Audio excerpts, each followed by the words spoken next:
Bon, vous avez bien aimé qu'on parle des marsupiaux. C'est carrément cool. En plus, lire vos commentaires, c'est toujours un plaisir.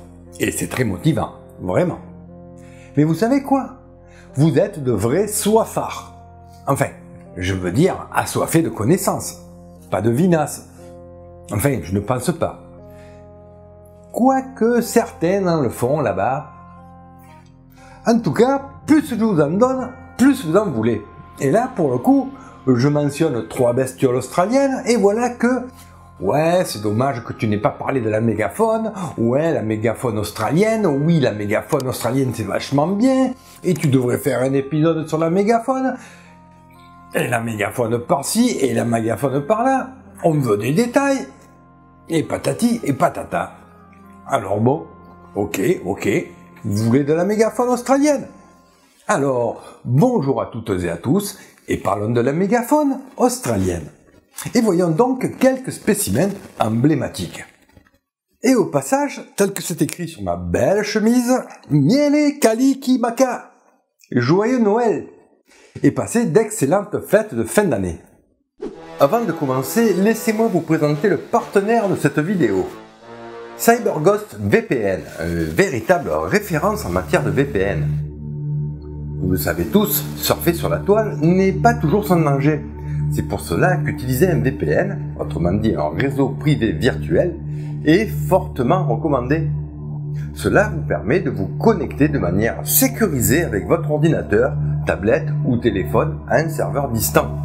En d'autres termes, CyberGhost VPN vous rend invisible sur la toile en masquant votre adresse IP et en la géolocalisant dans des serveurs situés dans le monde entier. Par ailleurs, tout en masquant votre adresse IP, CyberGhost VPN chiffre vos données, protégeant ainsi vos informations personnelles et par extension votre vie privée.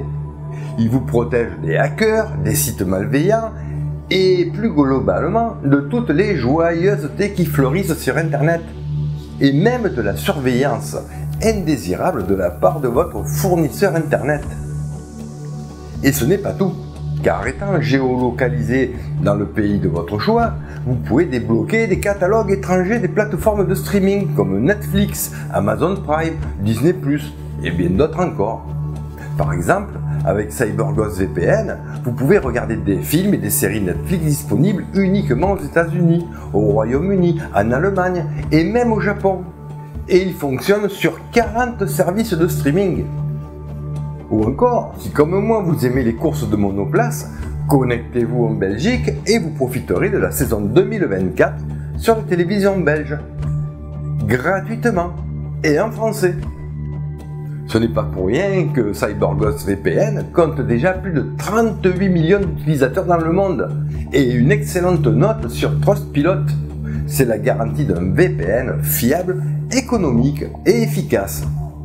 De plus, CyberGhost VPN se prend en main très facilement.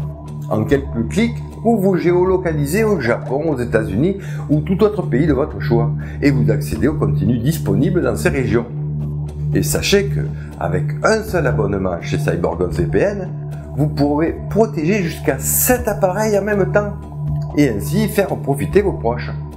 Le logiciel est disponible sur toutes les plateformes, Windows, iOS, Android, téléviseurs connectés et autres consoles de jeux. Et en utilisant le lien dispo sous la vidéo, vous obtiendrez jusqu'à 83% de réduction, soit 2,03 € par mois. Et tout en profitant de 4 mois offerts. Sans compter la garantie 45 jours satisfait ou remboursé et un support ouvert 24 heures sur 24, 7 jours sur 7. En bref, si vous n'êtes pas équipé, n'hésitez pas et retrouvez le lien dans la description de cette vidéo, ce qui au passage est un excellent moyen de soutenir mon travail sur la chaîne.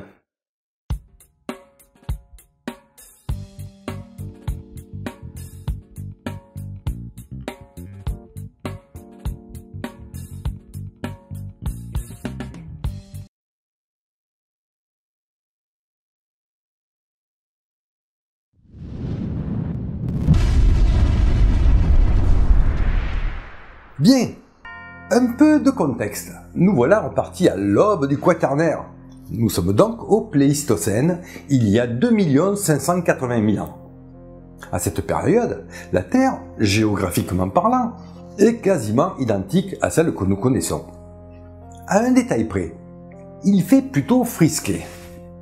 En effet, depuis l'Éocène, pratiquement 50 millions d'années auparavant, les températures ne font que chuter pour atteindre le dernier maximum glaciaire, un événement climatique qui survient à la fin du Pléistocène, il y a environ 12 000 ans. Autrement dit, notre aventure se passe durant une période glaciaire. Du reste, sachez que géologiquement parlant, ou plutôt devrais-je dire climatiquement parlant, nous sommes toujours en période glaciaire. Ce qui peut paraître paradoxal dans ces temps où l'on parle de réchauffement climatique à tout bout de champ. Mais à la vue de ce graphique, que je vous présente très régulièrement, force est de constater qu'effectivement, sur les derniers 500 millions d'années de l'histoire de la Terre, nous sommes plutôt dans la moyenne basse. Pour se faire une idée, si aujourd'hui la température moyenne de la planète avoisine les 14-15 degrés Celsius, durant l'ère mésozoïque, les dinosaures et les mammifères ont vécu sous une température moyenne de 24 degrés Celsius. Nettement plus chaud, n'est-ce pas? En bref, au Pléistocène, il caille, il fait froid, tout du moins dans l'hémisphère nord, où la banquise s'étend jusqu'au nord de l'Europe. Et par ailleurs, c'est la période où existait la fameuse Béringie, que j'ai souvent mentionnée.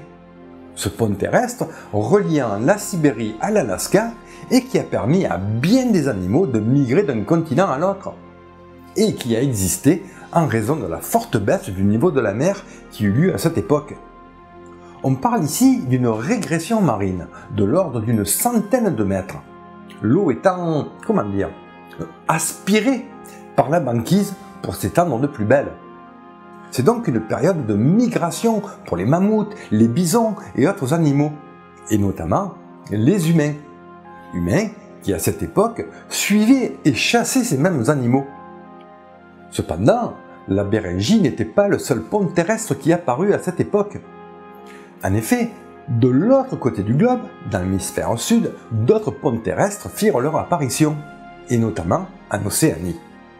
Effectivement, durant cette période, les grandes îles bordant l'Australie, comme la Nouvelle-Guinée ou la Tasmanie, étaient alors reliées à l'Australie, formant ainsi un immense continent nommé Sahul. Et c'est donc sur ce continent qu'évoluait la célèbre mégafaune australienne.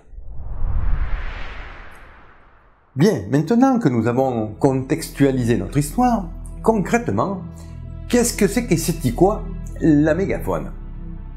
Eh bien, ne vous attendez pas à des monstres de 20 mètres de haut ou de long. Nous ne sommes plus à l'Oligocène. Lorsque l'on parle de mégafaune, il faut entendre par là des animaux dont le poids excède les 45-50 kg. Un peu comme le Saint-Bernard du voisin, qui avoisine les 60 kg. Bien, comme dirait notre Aurélien Barraud national, soyons sérieux. Et entrons dans le vif du sujet avec notre premier protagoniste, Diprotodon optatum. Diprotodon optatum, ou wombat géant, est, disons-le de suite, le plus grand marsupial de tous les temps. Imaginez une grosse peluche mesurant jusqu'à 3 mètres de long pour environ 2 mètres de haut, et pesant entre 2 et 3 tonnes. Une très grosse peluche. En gros, une sorte d'énorme wombat de la taille d'un hippopotame. Il fut découvert en 1830 sur les côtes de l'Australie et décrit quelques années plus tard par l'incontournable Richard Owen. Oh, le jingle! Eh ben oui, si on met pas le jingle, ils vont se mettre à hurler. Du reste, d'après Wikipédia, suite à cette étude, il est devenu une sommité sur la mégafaune australienne. Diprotodon appartient à l'ordre Diprotodontia, les Diprotodontidae, le groupe de marsupiaux les plus diversifiés, et plus exactement au sous-ordre des Wombatiformes, ce qui fait de cet énorme animal un proche cousin des koalas, et bien entendu des wombats actuels. Un groupe qui n'est plus que l'ombre de ce qu'il fut autrefois. Voyez plutôt combien les wombatiformes étaient nombreux autrefois, alors qu'actuellement ils sont représentés par plus que 4 espèces, 3 espèces de wombat et une seule et unique espèce de koala. Néanmoins, bien que proches des wombats d'aujourd'hui, qui eux appartiennent à la famille des wombatidés, Diprotodon lui appartient à la famille des Diprotodontidae et ne fait donc pas partie de la même famille. Bien entendu, Diprotodon était un herbivore, et en regardant son crâne, on devine assez facilement qu'il possédait des muscles masticateurs relativement puissants, et qu'il devait donc se nourrir d'une végétation assez coriace. Par ailleurs, à la vue de ces gigantesques incisives, on peut envisager qu'il déterrait des racines, arrachait des écorces, ce genre de choses, qu'il broyait ensuite avec sa monstrueuse denture aux dents bilophodontes, autrement dit à 2 crêtes transversales. Autant dire qu'avec un poids pareil et une telle denture, bien qu'il fût un paisible herbivore, il ne devait pas être une proie facile pour le prédateur dominant marsupial, Thylacoleo carnifex, le lion marsupial. Voilà donc une des terreurs du bush australien du Pléistocène, le lion marsupial Thylacoleo, un animal très certainement bien agressif, car malgré sa taille somme toute pas particulièrement énorme, celui-ci osait s'en prendre aux énormes diprotodons. En effet, Thylacoleo n'est pas effrayant par sa taille. L'espèce la plus grande, Thylacoleo carnifex, atteignait les 75 cm de hauteur. Alors il pourrait nous paraître assez banal, vous en conviendrez. Mais avec un poids estimé aux alentours des 100-130 kg, voire un peu plus pour les grands spécimens, ça reste tout de même une belle bête. 130 kg, c'est approximativement le poids d'un jeune lion. Quand même. À l'instar du placide diprotodon que nous venons de voir, Thylacoleo carnifex fut lui aussi découvert dans les années 1800. 1800 et des brouettes. Et il fut décrit un peu plus tard, dans 1859, par... Je vous le donne en 1000. Absolument. Encore lui, Sir Richard Owen. Il ne chômait pas le bonhomme. Il a dit à propos de Thylacoleo que c'était, je cite, « l'une des bêtes prédatrices les plus féroces et les plus destructives. » Tout un poème, la bestiole. Et force est de constater qu'à la vue de sa denture si particulière, qu'en effet ce lion marsupial avait tous les atouts d'un super prédateur. Sans compter ses griffes que j'imagine elles aussi bien acérées. Puis d'autres espèces furent découvertes par la suite, et l'on dénombre à ce jour 3 espèces de Thylacoleo. Bien qu'apparemment l'espèce Thylacoleo illi, une espèce de petite taille, soit encore discutée. Toujours est-il que Thylacoleo, à l'image des koalas, wombats et autres diprotodons, appartient lui aussi au groupe des wombatiformes, mais faisant partie de la famille des Thylacoleonidae, une vieille et grande famille apparue à l'Oligocène, forte de 3 genres représentés par 7 espèces, et dont un de ses plus vieux membres, Microleo attenboroughi, le Microlion attenborough, était un minuscule animal qui arpentait les terres australiennes il y a environ 20 millions d'années, au cours du Miocène. Et la moisson continue, car ce sont pas moins de 2 nouveaux taxons qui ont été découverts en début d'année, Enigmaleo archeri et Lecaneleo mierzi, respectivement du Miocène inférieur et moyen. Une bien jolie famille de prédateurs qui a sévi pendant pas moins d'une vingtaine de millions d'années, de l'Oligocène tardif jusqu'au Pléistocène, pour le plus grand malheur des diprotodons, tout le monde l'a vu, mais très certainement aussi des procoptodons, les kangourous géants. S'il y a bien un animal bien représentatif de la faune marsupiale australienne, c'est bien le kangourou. Un animal qui, vu sa taille et son poids, à peu près 70-80 kg pour pas loin d'1,80 m, est d'ores et déjà un membre de la mégafaune actuelle. Mais son lointain cousin, Procoptodon, était lui d'un autre gabarit. non pas particulièrement par sa taille, car avoisinant les 2 mètres, celle-ci est plus ou moins équivalente à son cousin moderne, mais bel et bien par son poids, car en effet, le plus grand des Procoptodons, Procoptodon goliath, atteignait lui les 200 kg, voire plus pour les plus grands spécimens. Bref, on ne joue pas dans la même catégorie, vous en conviendrez. Et sachant la force des kangourous actuels, je vous laisse imaginer la puissance de cet animal. Phylogénétiquement parlant, il nous faut quitter les wombatiformes, changer de branche et s'enfoncer un peu plus loin en direction des macropodiformes. Et plus précisément dans la famille des macropodidés, une très grande famille. Ça fait beaucoup d'espèces tout ça, hein? Contentons-nous des genres. Voilà qui est plus lisible. Les macropodidés sont donc une très large famille composée de 10 genres principaux, des sous-groupes, eux-mêmes composés d'autres genres, des sous-familles, et bien entendu toute une palanquée d'espèces. Et désolé, non, je n'ai pas compté. Par ailleurs, j'ouvre ici une petite parenthèse pour vous narrer une petite anecdote qui m'a rendu complètement chèvre pendant un bon moment. Car si l'on cherche à situer Procoptodon goliath dans cette interminable liste, eh bien, vous ne le trouverez pas. Et savez-vous pourquoi? Eh bien, il s'avère que ce dernier est ici identifié sous le nom de Macropus goliath. Et savez-vous pourquoi? Car il fut baptisé autrement. Et savez-vous par qui? Eh oui, c'est encore lui qui est sur le coup en 1874. Prolifique le satané bonhomme. Son nom apparaît pas moins de 23 fois dans cette immense liste. Cela dit, s'il l'a nommé ainsi, ce n'est pas anodin, car le genre Macropus regroupe aujourd'hui tous les grands kangourous et bon nombre de wallabies. Quant à savoir pourquoi, il fut renommé mystère.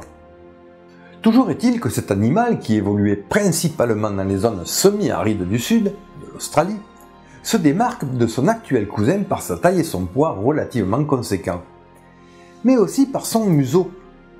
Un museau relativement court par rapport à ses cousins modernes, ce qui, associé à ses grandes oreilles, devait le faire ressembler à un lapin.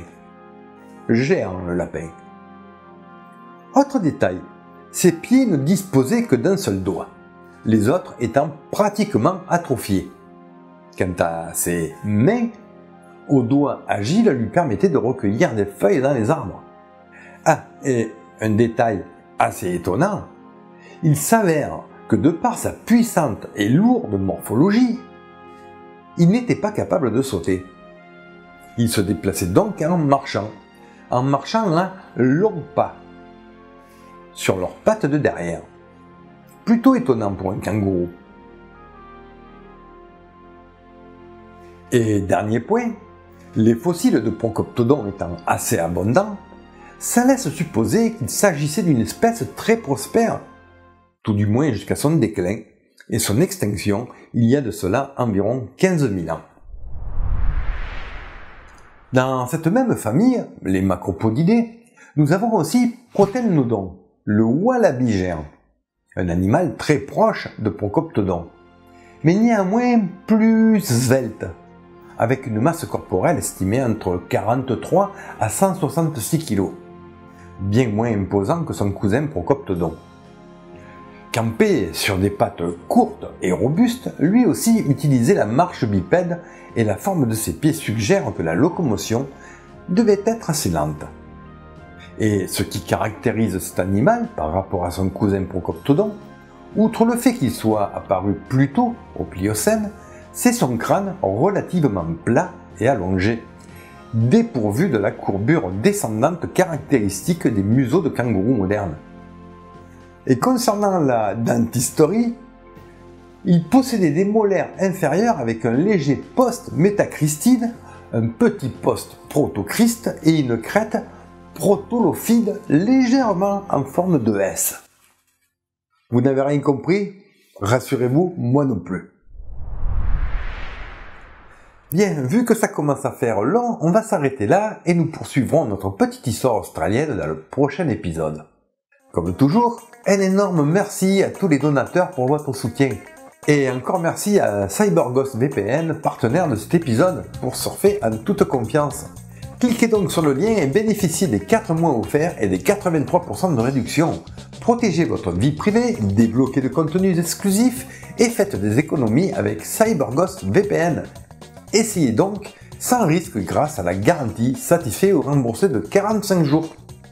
Voilà, sur ce, je vous embrasse, prenez soin de vous, joyeux Noël, passez d'excellentes fêtes de fin d'année et à la prochaine. Bye bye.